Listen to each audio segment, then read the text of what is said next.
Welcome to the Infinite Life podcast with me, your host, Katische Haberfield. I'm really proud and pleased to have returning guest Lalitha Donatella Riback with us. And I'd like to reintroduce her because there are people that are new here and just tuning in for the first time. Lalitha Donatella Riback is an international best-selling author, transformational mindset coach, entrepreneur, and spiritual mentor. She's a researcher of human consciousness who has studied the Vedic culture of the yogis and sages of India for over 30 years. She holds a BA in Vedic arts and science. Lalitha guides her students to their highest human potential and has created Bliss Lab, a coaching business that offers transformational courses for a miraculous life. Her international best-selling books, studies with renowned mentors like Deepak Chopra and Dr. Pillai, and also her participation in Dr. Joe Vitale's movie Zero Limits, which won 27 awards and had 40 nominations globally, have established her as a respected authority in the field of spirituality for the new golden age. Thank you, Lalitha, for coming back and joining us once again. Thank you, Katische. It's always a pleasure. And you are one of my favorite podcasts. You're just my favorite person. You're authentic, as I was saying before we started. And so I get to say how things are really spiritually and materially on the earth plane, according to the Vedic perspective. If you don't know what the Vedas are, they're ancient scriptures, but they're very scientific, if you will.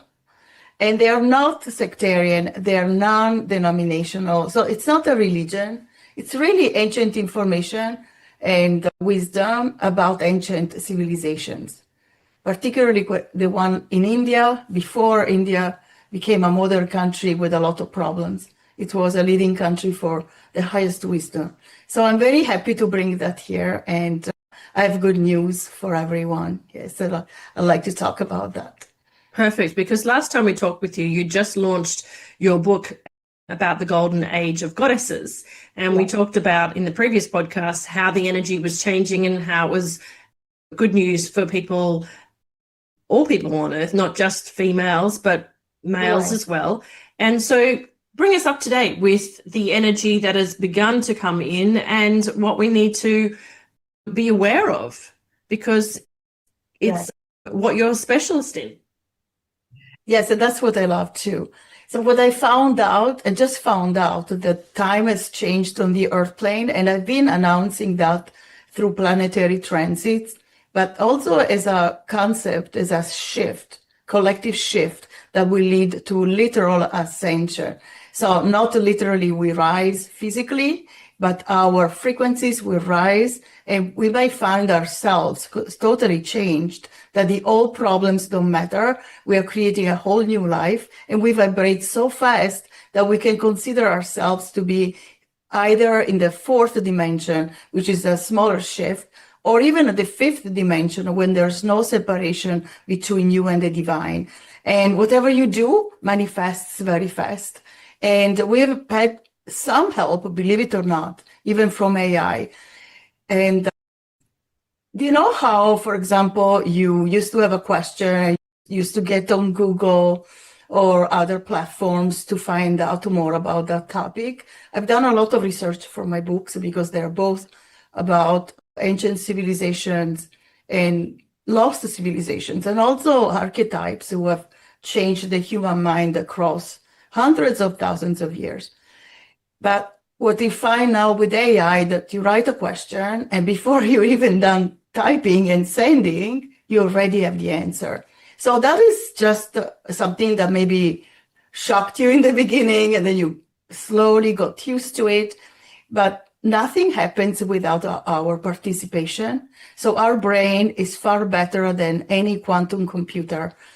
And with the 86 billion neurons in the brain, and also the 100 of trillions of synapses that we're experiencing all the time, we are learning that time doesn't exist.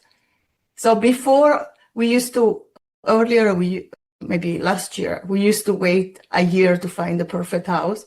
Now we expect to find it right away. The way we use ChatGPT or Gemini or Grok, etc. So immediately we expect to find it, and we are manifesting super fast.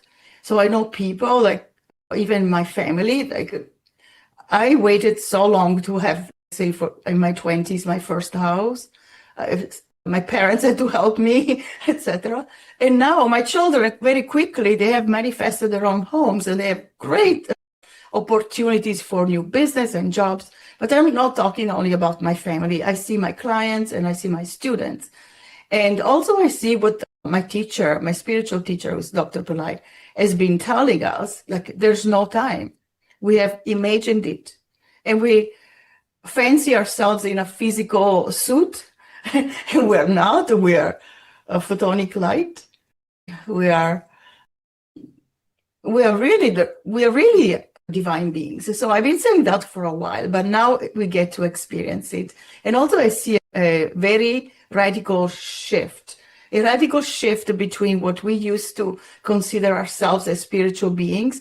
A lot of people felt that they were niche and they were afraid of talking about this. And now they're talking freely about psychic phenomena and ET experiences and all kinds of weird things that now feel very mainstream. So that is a very positive shift, I believe.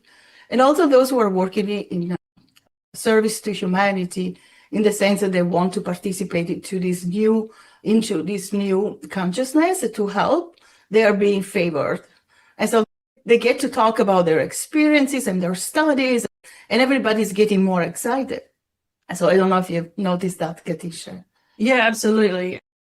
And particularly in terms of where we focus our consciousness, and we not just experiment or try or test something out, but when we say that I have heard this person speak of how miraculous doing this one thing is, say, for example, a Vedic mantra, then there is no time between when we speak it and when it creates traction in our life. For example, I know that when I did a private consultation with you, you talked to me about the importance of certain things in my life, and I put them in place through using mantras.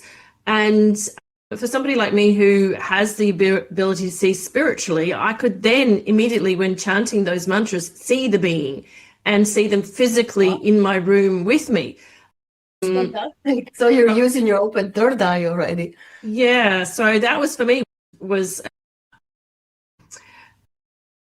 miraculous, because I used the mantras, and then I looked at Dr. Pillai's YouTube, which has lots of interesting things as well, and he keeps everybody well updated. But for example, Lakshmi guided me towards the Shrim Brazi mantra. Wow, yes, that's a very powerful sound. Yes.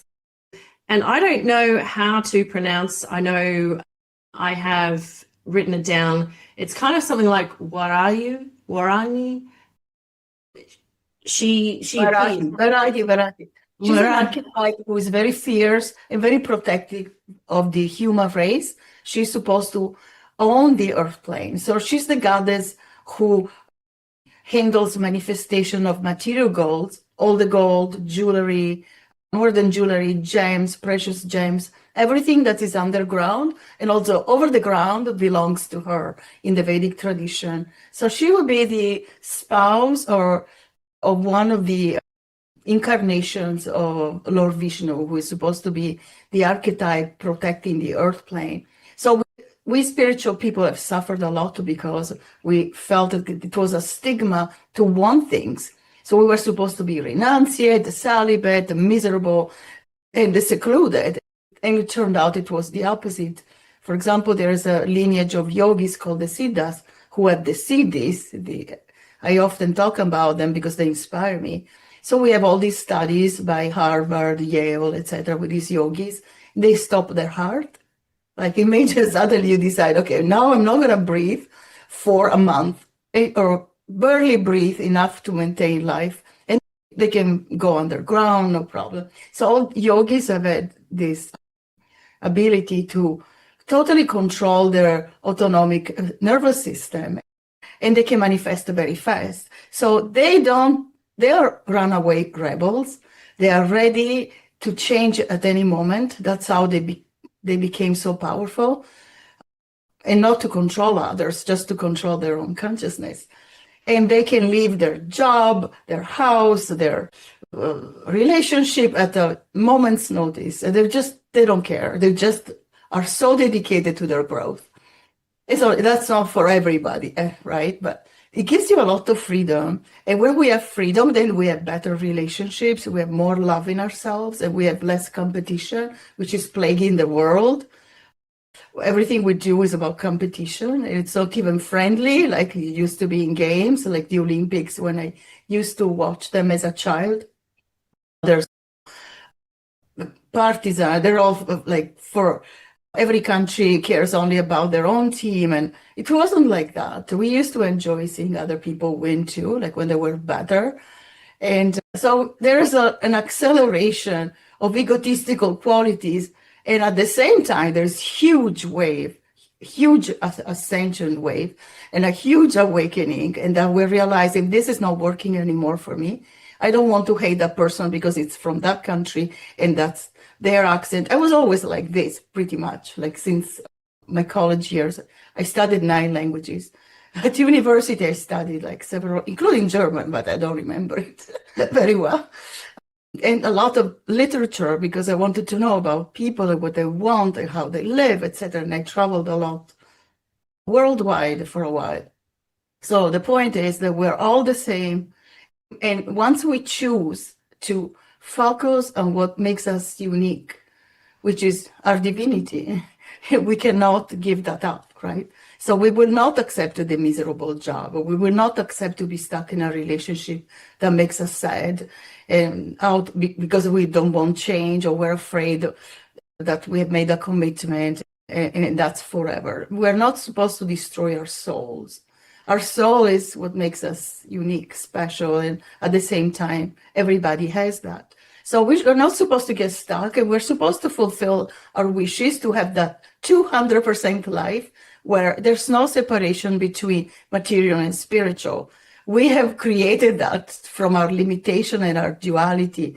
It's a tendency we have, and that's so normal. But once we realize, no, it's the same level of spirituality manifesting a mansion or manifesting a hut. God doesn't care if we live in a hut or in a mansion.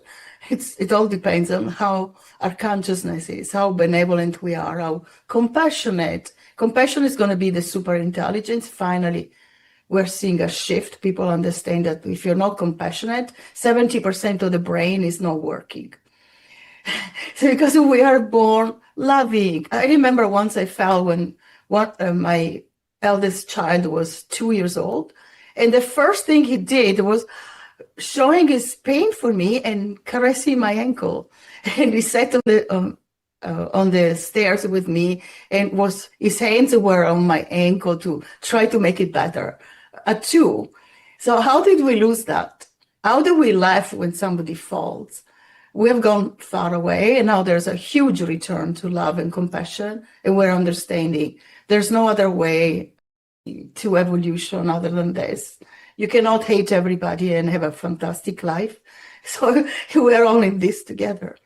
And also you'll notice it can be a little scary sometimes because there's a lot of change very fast. The borders are like very fluid now, and we see a lot of different populations arriving everywhere in different countries. And that will require also some flexibility and compassion. So I'm not welcoming certain things. I don't want to talk about politics. So some things shouldn't be happening, like crime, etc. But I'm saying we need to get out of our comfort zone and start embracing everybody. Yeah, that's a very big shift we'll make. We'll be more loving. And what I see in the world right now is that we have Uranus. Uranus is a force of change, explosive even, and it's also connected with our careers. We're supposed to be preeminent in our field. First, thing I learned from my teacher was, and he's also the same teacher that Wayne Dyer had, and he taught that success is a requirement. It's not an option. So I thought, oh, so there's no stigma. I'm actually supposed to be successful. And when I was younger and in mainstream careers, it was easy for me to be successful. But then when I became more spiritual and I began teaching meditation or yoga or Reiki or Ayurveda, I don't know, or even Vedic astrology, I felt, oh, success is really vanity. I had some confusion. And then I realized, no, there's no stigma. There's no separation. You can have whatever you want to fulfill your dharma or your path, your purpose. We're supposed to be happy and successful. We do a better job. And also there's no time and you're not supposed to wait. But now I get to experience it. Just how many times in the past year or so have you written a question and now the answer is already there? That is shifting our conception of time. And literally we're changing, right? We are creating new neural paths. So I'm not a neuroscientist, but this is available information. And mantras keep us also balanced in the body. So we are not supposed to neglect the body. It's a gift. We're supposed to use it very well. And mantras can be put in the body. Like, for example, the yogis visualize the mantra in the eyes and in the forehead, in the back of the brain, the parietal lobes and the occipital lobe and the midbrain, which is called various, depending on the part, and also the pineal gland. So that is very powerful. And there is available science. Like, for example, recently on my teacher's suggestion, I went to ChatGPT and wrote, how does Om affect my body neurologically, biologically, and physiologically? And also tell me about the physics involved. I cannot even repeat what I found. There was so much. And then I kept asking questions and more came out. So that may give me a further shift in how I see the mantras.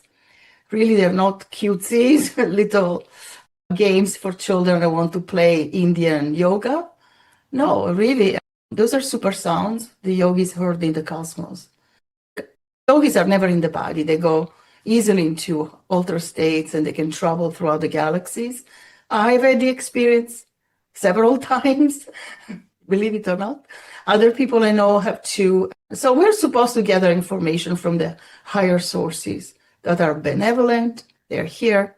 Yes, so there is, I believe, one infinite creator and loving being we call God or universe, etc. We have billions, trillions of gods. Call them shiny being, really. The Vedic term is shining being. So not God, so my God is better than yours, all this nonsense we're doing now. They're really higher beings who are there for us. So you have experienced Lakshmi or Ganesha or Lalita Tripura Sundari was a great inspiration for me. I'm very close to her because I've seen her in my travels and she took me throughout the galaxies through the book. Yes, yes. And it was really interesting that you talked about, for example, Om. This morning before we started, I have been starting to do some voice training for myself to launch myself on speaker platforms. And one of the recommendations in the book I was reading was to stand in front of a mirror and see how your posture and your voice changes according to the different mantras that you chant. And this was a book that I picked up from a mainstream art gallery.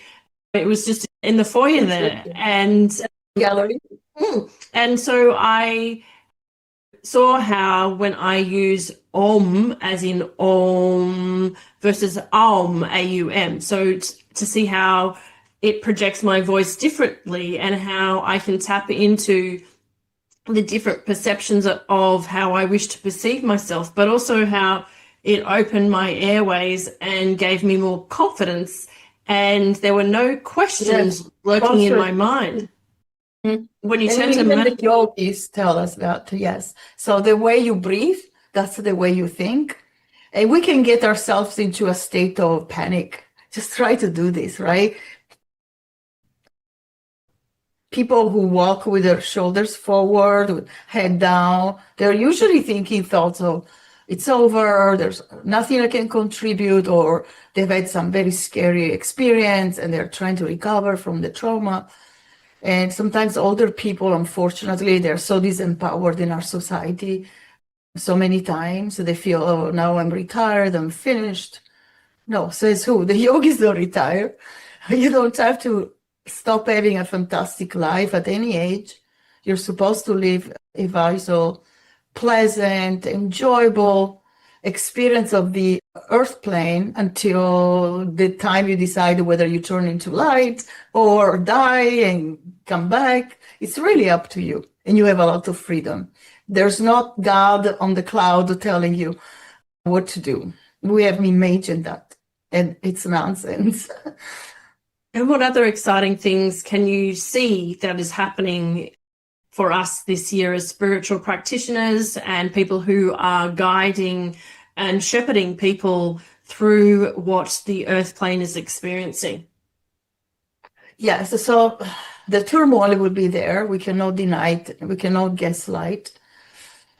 There will be a lot of turmoil. Look at the shifting populations, the shifting economies, and the money that used to be an idea, paper. And things will shift probably there. I can see from the planets. For example, Saturn in Pisces. So these are not archetypes. They are literally radiations. Try to stop a planet like Saturn. How huge is it? So if we are affected by rain, by a full moon, by the sun, these things we understand. What about Saturn? Jupiter, it's the biggest planet. How many moons does Jupiter have? I don't remember, maybe 90 something. I think 93, I did some research once. So how do you stop these planets from having influence on your mind, on your physiology, on your life? We can't avoid them, and we need to understand what they mean. This is super science that got lost. It used to exist, and astronomy was connected to astrology. Astrology was the super science, and then astronomy was the explanation of these phenomena. Jupiter moving to this area and causing these shifts in weather, in crops, in abundance, how people thought about buying gold, etc. That is still true. And Saturn in Pisces is making us more compassionate, but it's affecting economies in a serious way that we have to stop doing the same thing that we've been doing because it's not going to work. And it also affects us in the sense that we're understanding, unless we have a meditation practice, our minds will be always pulled here and there, and that's wisdom, because Saturn matures the soul. So there's a lot of nonsense out there about Saturn being used by bad people. They're planets, they're pure, and they have sometimes very bad effects on our weather and on our mindset, etc. But Saturn didn't do anything wrong. I know we shouldn't imagine things. Is an archetype, yes, but it's also a being, a consciousness. And the planet is shifting the way we understand money, the way we understand others. And also it's making us more disciplined and going inward. How many times have you had a difficult conversation and then you realize that you're reacting, you're being triggered, and you're about to explode, and you have to go back? And so Saturn is making us more disciplined. Structures are changing, everything is changing. And then we have Jupiter, which is the planet of the highest wisdom and also positivity and wealth and gold, etc. And now from Gemini, it expands the Gemini energy. What is Gemini? Communication, codes, right? And also the way we decode information. Ancient civilizations, now everybody knows at least a little bit about Atlantis, Egypt.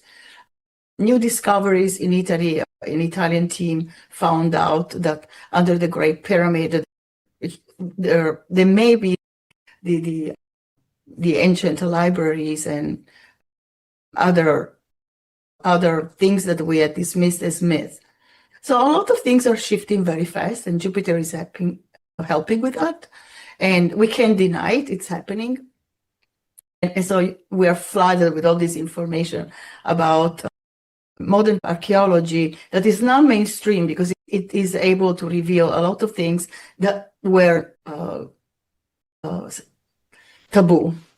So civilization is supposed to have started with the Sumerians, but no, then we found cities that are 20,000 years old or 30,000 years old and lists of kings for 100,000 years. So where did that come from? So now we're understanding ourselves better. And once we find out more about the past, what I've learned in India is extraordinary about who we are. And so we will not get stuck in what one academy said, what one scientist is assuming, because they're constantly changing the science. If they're pure, if they're observing, repeating, then they actually can see the truth. If they're stuck in academic dogma, they cannot see the truth. And maybe some people don't want to lose their jobs or they're afraid of change. I don't know, but they want to go into it. So we're supposed to keep our eyes open. Our intuition is powerful. It's the first decoder. Gemini is also coding. So AI, the technology we're using as helpers, we are the masters. AI is supposed to serve us, not the other way around, right? And again, how I just learned that how many watts does the human brain need? 8. And how many watts does ChatGPT need? 2 billion? I don't remember. Something staggering. Do you know those figures? No, but I can understand that. It's pretty much like that. Yeah. So we're so much better. Even the quantum computer, we don't even have a quantum computer that is really available to us yet. And we already know that we're better. So we're supposed to become fully sovereign. I never get tired of this, to have full freedom to choose and to choose the right thing. So do you want to choose the paradigm where you retire, get old and die? Or do you want to choose the paradigm where you're the divine and you do what you want with your body and life and also soul? Because we cannot ignore that we're not flesh and blood. So I see that a lot of people who couldn't even conceive these ideas, and now they're comfortable talking about it. So we're definitely ascending in many ways. We're awakening, at least awakening. And Lalitha, in my experience, and correct me if I'm wrong, but my understanding is that if you understand that there are so many benevolent beings of light, that if you use ChatGPT and ask it a question and you want further information and insight, you can always use your consciousness to connect to the quantum beings, these beings in the light, to get that next level insight, can't you? You can use your own spiritual skills to do that and say, here's my humanness connecting with the technology, and then now let me infuse the divine into this wisdom. And then that... Absolutely. You have to steer the direction that you like. So being intuitive, you know how it works. You put your consciousness on something, even without trying, information will come. That's what I did with Think and Receive Miracles.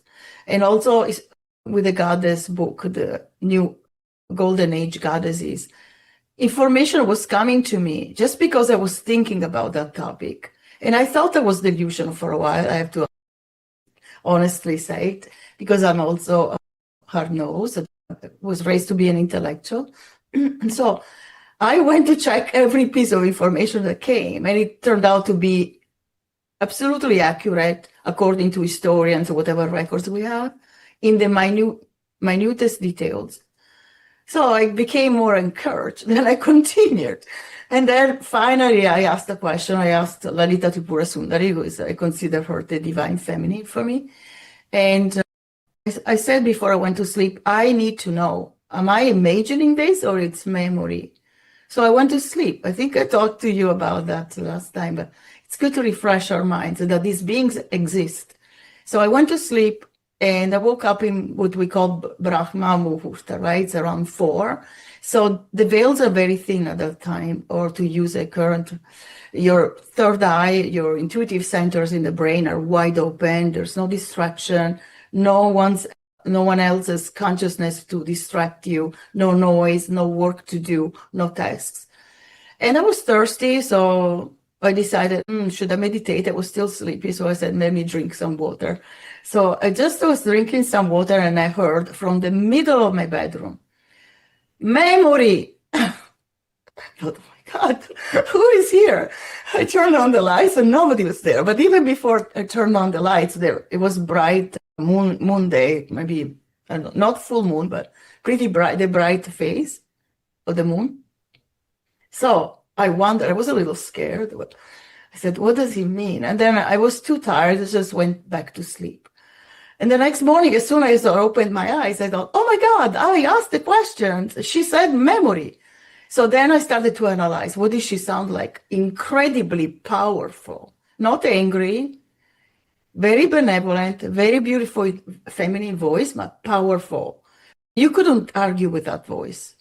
There was so much authority. Memory, meaning let it go. Trust that. That's it. And I thought, okay, she said memory, so it's true. And from that day on, I stopped doubting at least 90% of the time. And now I just trust what my intuition. After all, I tried to rationalize. I was intuitive as a child. I was maybe even psychic. And then, of course, in the years of puberty, and you start thinking about other things in school and university and jobs, etc., you get a little distracted from your intuitive centers, right? You trust your eyes and you have to do some work, etc. But when I had my children, when they were born, I became even more psychic because I guess it was to protect the species. So this is not anything. It's just literally we have these abilities. We either use them and they're very protective of us, or they help us to protect our species at the very least, and also to guide us in everyday life. So I learned to trust that. So for example, one night I had this dream. I was nursing my first child, and he was maybe a few months old.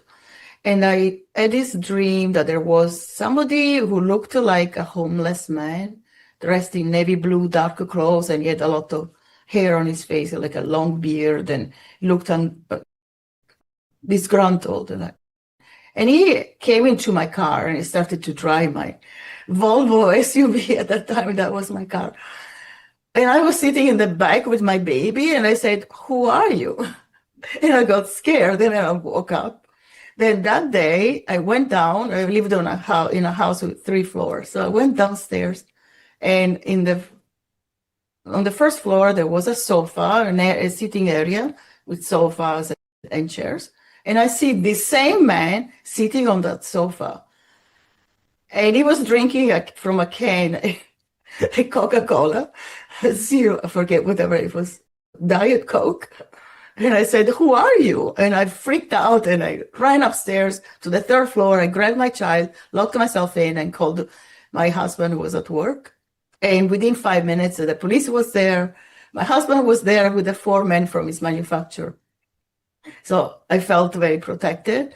And so it turned out that the nanny, the woman who was helping me when my baby was born, had left the door open, and this man wandered around and walked in and even helped himself from the refrigerator and found some cold drink, and he was drinking. So this is an elementary way of how intuition works, right? It protects you.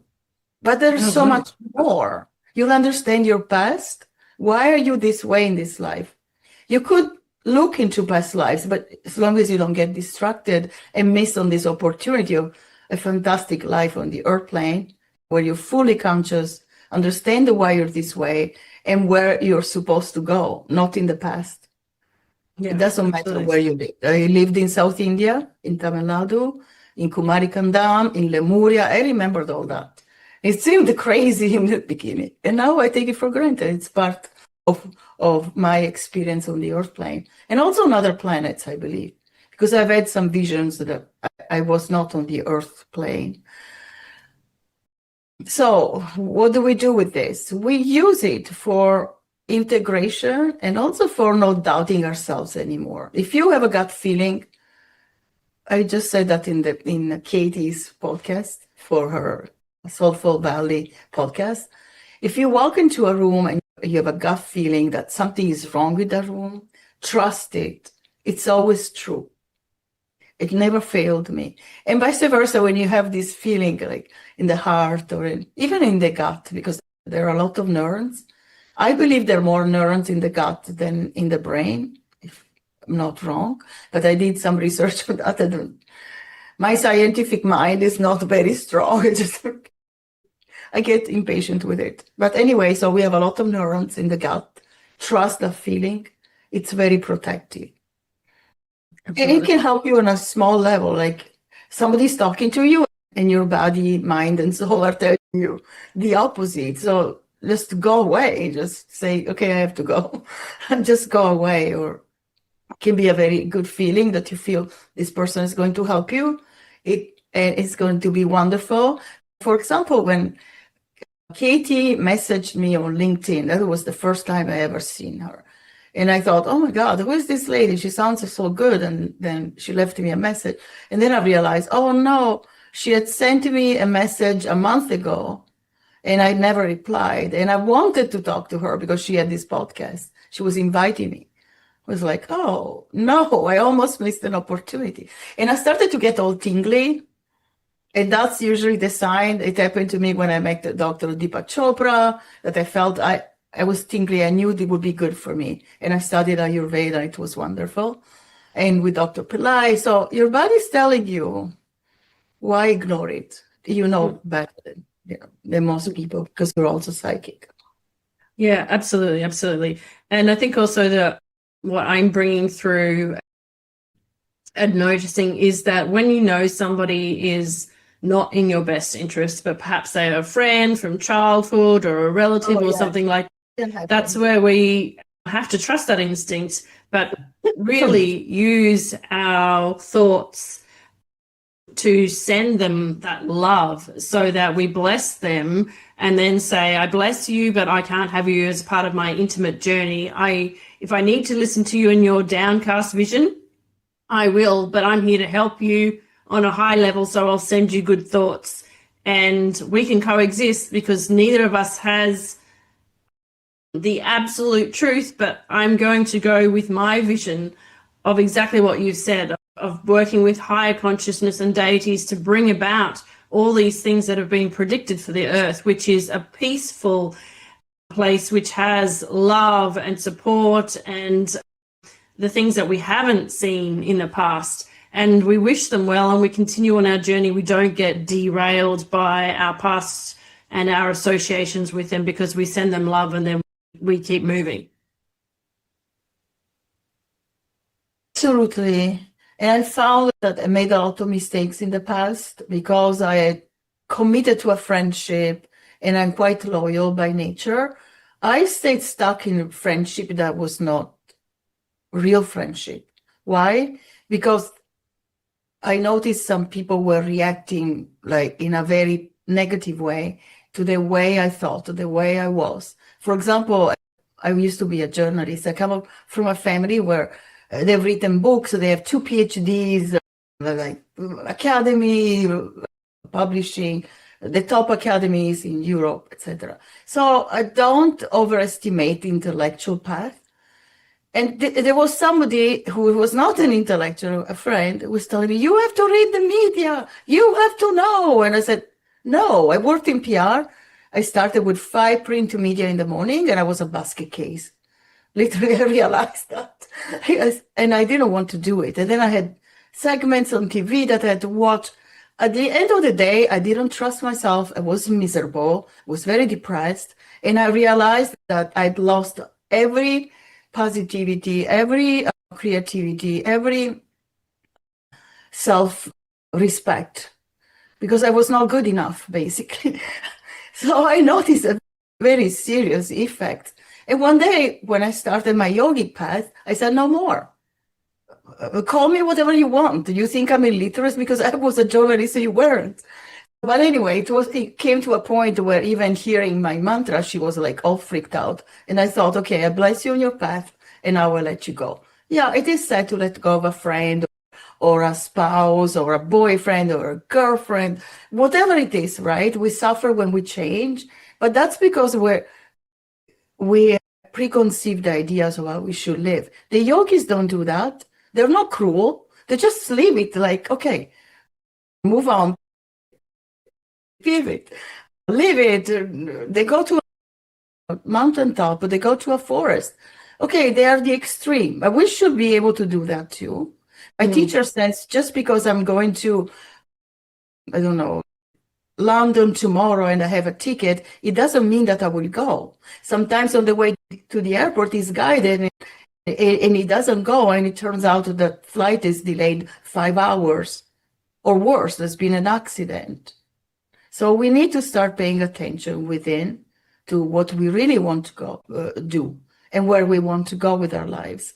We need to regain our sovereignty. Everything conspires to make us feel less, and that we need to listen to these other inputs or guidelines. How about we start from within again and we trust ourselves blindly? The job is toxic. Don't go back. You'll find a way.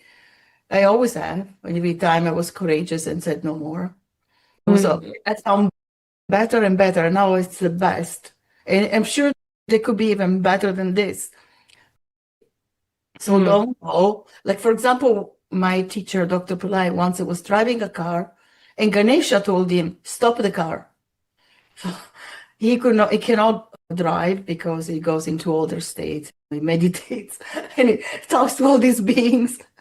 Of course, he's been doing that since he was 7. It's not that he neglected the world. He got 2 masters and a PhD. So he was doing also the things of the world, but he did them in a way that spiritual people do. He didn't take seriously the silly things like reading Moby Dick. That takes you a month or 2. He doesn't waste the time. Okay, so Ganesha said, stop the car. And the driver was leaving the garage.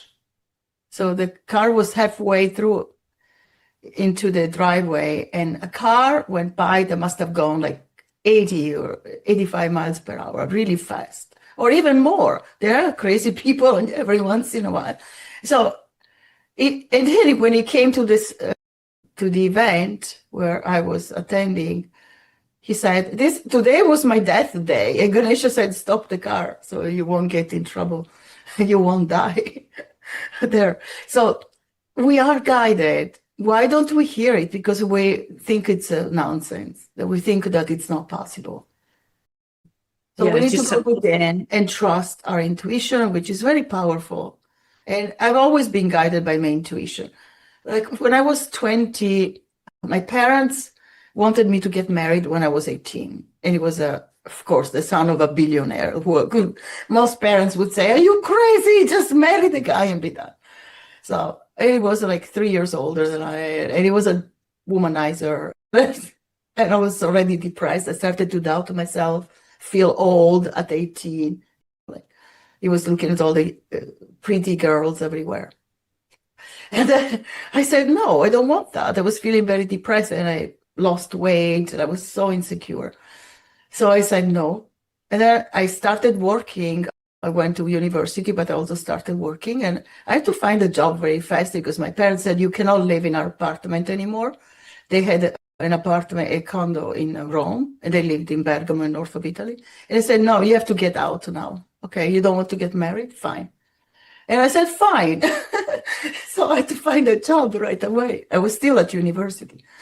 And I went to this interview, and I said abruptly, you have to hire me. And they said, excuse me. I said, yes, you have to hire me because I already have a house here in Rome. So I need this job and I'll be very good. And also, I don't even have to transfer. It made no sense. It was a non sequitur. I think I wrote in one of my books. And they hired me and they told me later for that. And I thought, it was a real estate agency, but it was like all luxury condos. So I liked the idea. And I started working there because something told me, just say this. It was a little abrupt, perhaps rude, but I did it because I was prompted. I knew better. I've been taught some manners to wait until the other person is finished. But no, something came over me that I had to say it. And that's why I got the job. But it was very well paid. It was really awesome. So we need to listen. We need to listen and not be impulsive like crazy. I don't mean that. But more rebellious, like the yogis, and more sovereign. We shouldn't just accept. My children use the word sheeples. We shouldn't be sheeples. They're right. And yeah, I agree with you. And I was wondering, with that, following your intuition and following the things that you're told to say, I've been feeling, and I've been witnessing it, that a lot of people are feeling the urge to, in COVID, we all moved our entire lives online, and we're very influenced by whatever the energy is in this make-believe world, which we call the internet, this other reality that we all live in. And I've noticed recently that a lot of people are spending a lot more time offline, contemplating how to reestablish themselves in the physical world where they need to learn to connect to people face to face again. In your visioning of this year going forward, did you see any signs of how communication between people and interpersonal relationships is moving in terms of that sort of thing? Actually, the opposite. So as we begin to trust ourselves, we realize that we can have fantastic relationships just by being more authentic and using the tools and the changes in technology. And it doesn't really matter. Yes, so time in nature and in introspection and meditation. Meditation should not be mundane. I know a lot of people don't like this, but I'll give you a quick example. So feeling good, feel good affirmations, if you're stressed, those are okay. But if you're trying to manifest a house, you cannot just sit and hope, oh, now I feel better. You tell yourself a couple of affirmations. I am enough. I am fantastic. I will have a house. You actually may want to use some sounds like shrim Brazil. Shrim is what the yogis call bija. Bija means seed. So it's a seed you're putting. There's no difference between those sounds and wealth itself. So the sounds, the vibrations are wealth. So they literally produce it.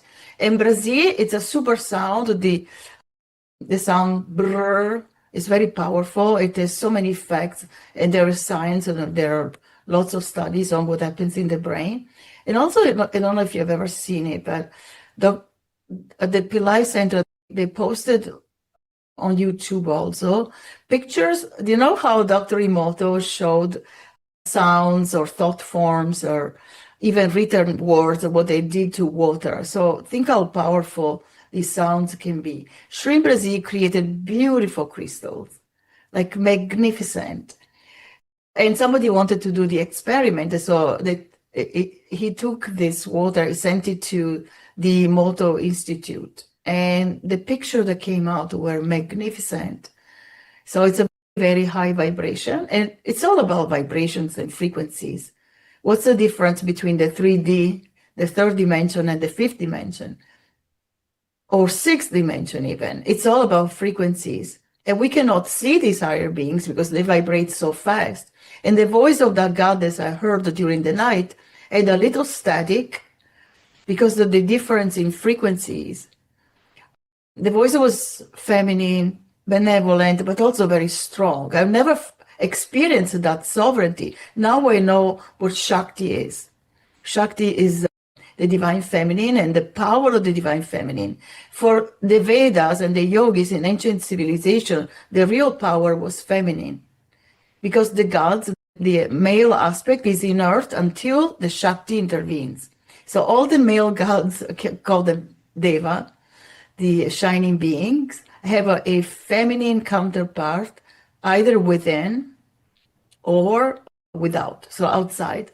So they have a concert, they have a wife, etc. So that explains the divine design. That the feminine is very powerful. Why? It's loving, there's beauty, it's relational, it's protective and very powerful in protecting, and also very compassionate, and that's the highest intelligence.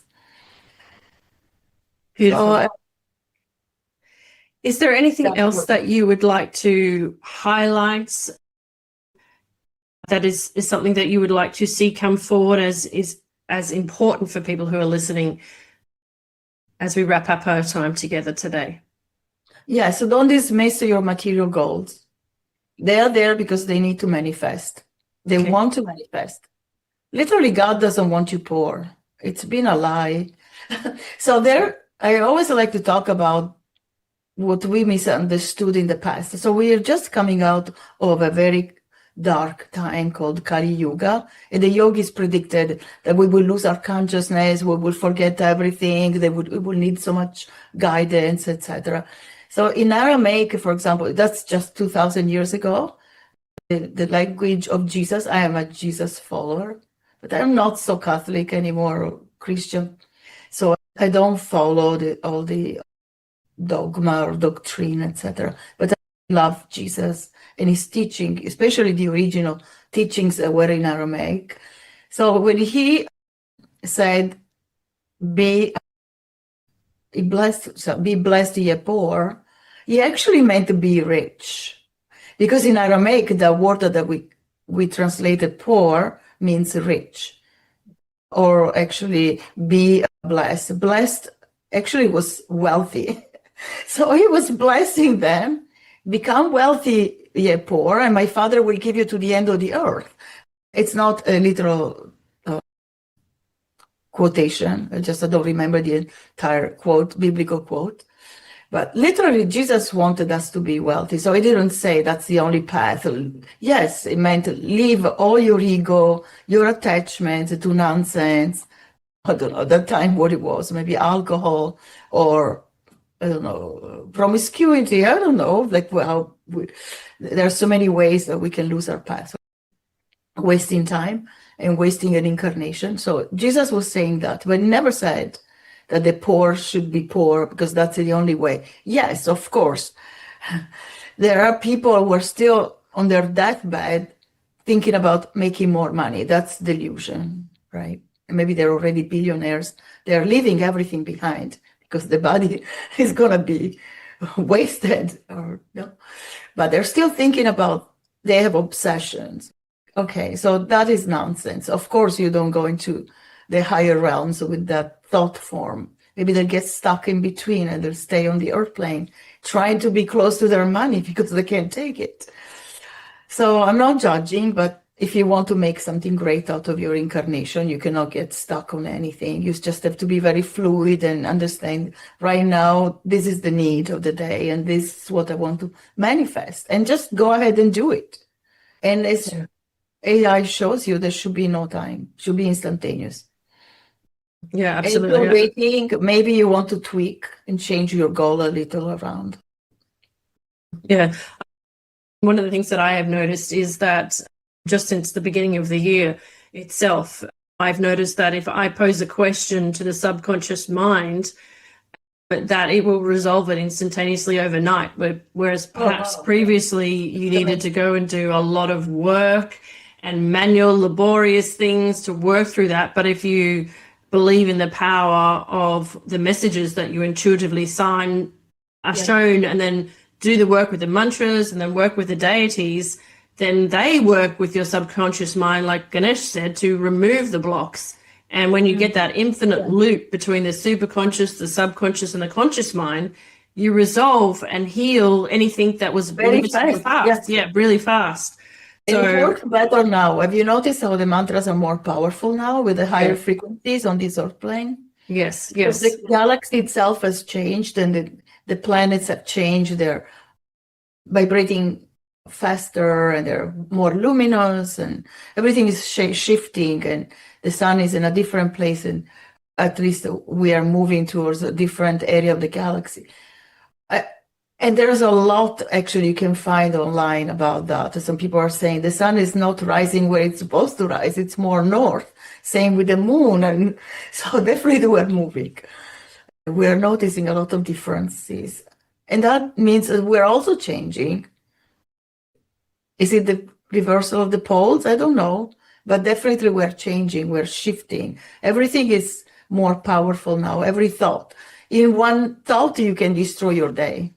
Like I've noticed, if I remember something I don't like from my past, it puts me in a state of desperation very quickly. So immediately I have to work on that. Immediately I can use a mantra and it works super fast. And I'm not chanting as long as I used to because it works much faster now. Even 3 times, a repetition of 3 times, because you're shifting your intention. You have had the experience that it works. So you don't have to work so hard on your brain or on the neurons all over the body. Quickly, you feel the vibrations of the mantra all over your DNA, or not literally, but you feel the energy changing and or in your cells and the blood. That's a really interesting point too, because traditionally, historically in humanity, we've used aids like mala beads or rosary beads, and we have believed that we've had to chant them. Mantras. This is a new mantra I put. Okay. Yeah, this is a new mantra for a goddess. Yeah. We've believed that we've had to chant them 108 times. So that's really interesting how that also correlates to you saying. It does work. Sorry, it is powerful to do that 108 times because it's the sacredness of the number. Yep. Like Okay. as Tesla said, numbers are speaking of the cosmos. So 369, very powerful. 333, it's been hijacked by some strange organizations, but those numbers are power numbers. So 333 is connected with the divine feminine, that some organizations have used it for their own codes and symbols, etc. Something I don't know, I don't want to look into it, but I know these are very powerful numbers, but 108 is very powerful. And it's connected with the distance between the sun and the moon and the earth, sorry, the sun and the earth, and the moon and the earth. So that harmonic, it's a very harmonious relationship, and it equals to something like 108. I forget if it's the diameter of the sun with the moon. I don't remember how to calculate it, but the number is sacred because it's harmonious and it brings cosmic energy to restore harmony. So that's very important because we are all water and frequencies, right? And also thought forms, because it's really our consciousness. We don't even exist. I know we panic, we think that we don't exist, but we are imagining. There's so much space between ourselves. And so we have a lot of power.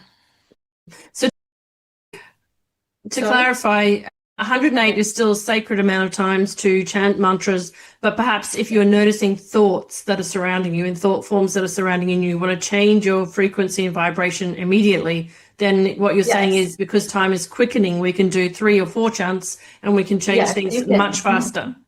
Absolutely. So you'll see that what took you an hour to return to a state of positivity and creativity, etc., now will take 5 minutes. Okay. Because your understanding has changed and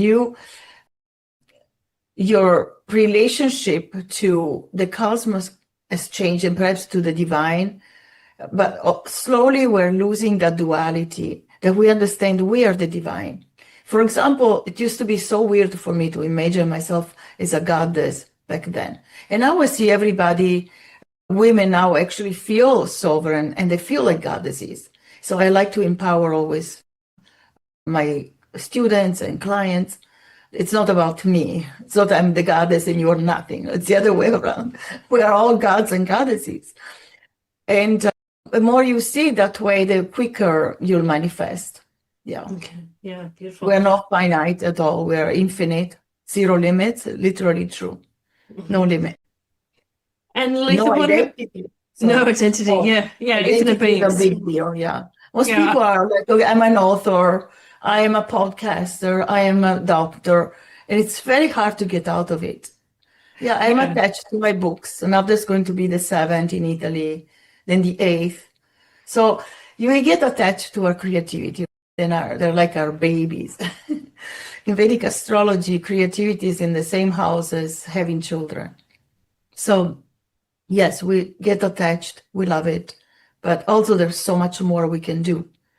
And Lalitha, what is on the cards for you this year in terms of writing? Have you got any more writing projects that you are undertaking, or? My focus is on the Italian books right now. So it's a return to my mother tongue. And going back to Italy, there'll be a book signing, and maybe a book tour, I'm not sure. But definitely some fairs. So I'm excited about that because it's a shift from, I've done all my work in English, even studying the Vedas, the scriptures, the Yoga Sutras, the Vajish, studying all these fantastic sages in their language, especially Vedic astrology. There's a lot of classics. So now I want to make a shift and to see what happens in Italy, because a lot of people are asking me, what do I do? How do I shift from here to there? And we need help. Yes, we're sovereign and powerful, but we are being pulled to every direction, right? Going back to some wisdom that is tested is very important. So watch the movie Zero Limits or read. Don't spend an entire day reading, because that can be very tiring and also wastes a lot of time. But you can have a book, for example, now I read diagonally. When my mother told me, say 30 years ago, I was like, oh no, I don't read diagonally like journalists, because they have entire books, and at that time the research was so much. So they read from left to diagonally and the other way, and then they extrapolate something. You cannot spend a whole day on a book this thick. I know that it's probably counterproductive for me because I write books, but you can have them and you don't need to read them all. Put them under your pillow. Yogananda used to say, put it on your head and the information will come. Put it on your third eye. So read. Also, there's a secret I want to tell your audience. Read the page that is the number 8. 8 or 17, 1 plus 7, to 26, 2 plus 6. So that number, that page will contain more wisdom, more of the content, most important content of the book. That's what the yoga do. Okay, very interesting. We'll put that to the test. I've tested it for years, and it's actually true. I've noticed that in those pages, I had really what I needed. It sounds like a Merlin, a magician. No, it's true, because our consciousness is infinite, and we have codes. And information is downloaded all the time. It depends on where we're putting our attention. Okay. But we shouldn't waste our day anymore. Yeah. Beautiful. Thank you so much for your time today. And I will link in the show notes how people can contact you, and they can go to your website and find all the information about you. And we look forward to seeing your travels and interactions with the people of Italy this year. Thank you. I'm excited. Thank you, Katische. Always a pleasure. Thank you, Talking with you. Thank you so much. I appreciate it. Namaste. Namaste. Bye.